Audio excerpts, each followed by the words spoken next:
Hello everyone! This video is a new one for us. We're doing a care collaboration with a lot of other great orchid YouTubers, and this one is about Neofinetia or Vanda falcata. These are the other channels participating in this care collab, so go give them a watch.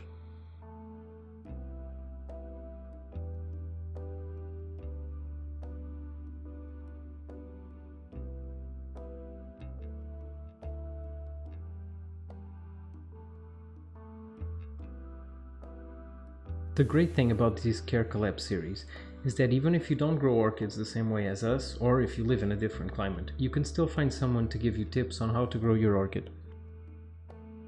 We would like to say as well that we are not experts. We've only been growing orchids for 7 years, so even though we would only share information we believe to be accurate, please always cross-check your grow tips and your care guides with multiple sources.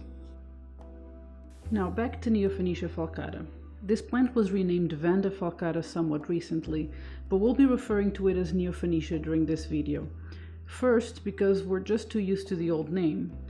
And second, because even though there's probably a genetic reason for the taxonomy change, Neofinetias and other Vandas are quite different plants, so it's easier for us to make the distinction, in our opinion. We had our Neofinetia since 2017, but it didn't flower for us until last year. Since the plant was growing well, we believe this was because of lack of light. Although care guides for Neofinetia state they don't need as much light as other Vandas, it still needs more than we were giving it in our orchid room with no artificial light. So we opted to put it under lights. It's been growing under a T5 high output light, and it has bloomed for us twice ever since.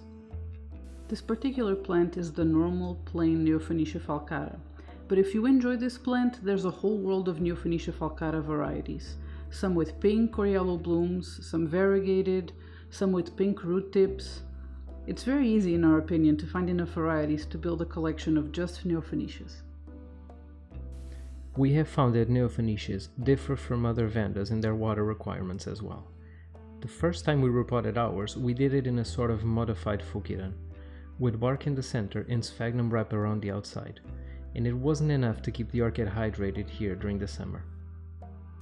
Now we have it in 100% moss, placed in a net pot for extra ventilation, and in the summer we place that net pot in a decorative pot, just to maintain the moisture. So it's fair to say that Neofinetias like to stay somewhat moist in the growing seasons, but we do let ours dry out before watering it again in winter. We fertilize it together with the rest of our collection, every other watering during growing months, and very sparingly in winter. We try to keep our humidity always above 50%, ideally 60% and above, but we find this is not a fussy orchid when it comes to low humidity as long as it's watered properly. Ideal temperatures for this plant are between 15 and 25 degrees Celsius, but in our experience, and according to the more experienced growers as well, it can withstand both higher and lower temperatures without any problems. We absolutely love this plant because it's small and cute even when it's not in flower, and the flowers themselves are beautiful and smell amazingly of a mixture of jasmine and gardenia, which are some of my personal favorite scents. So we certainly wouldn't mind getting more of these varieties of Neofinetia falcata. We hope you enjoyed this video, and please check out the other videos in this care collab. There's a multitude of ways orchids can be grown. Don't forget to like the video and subscribe to our channel if you liked it. Goodbye!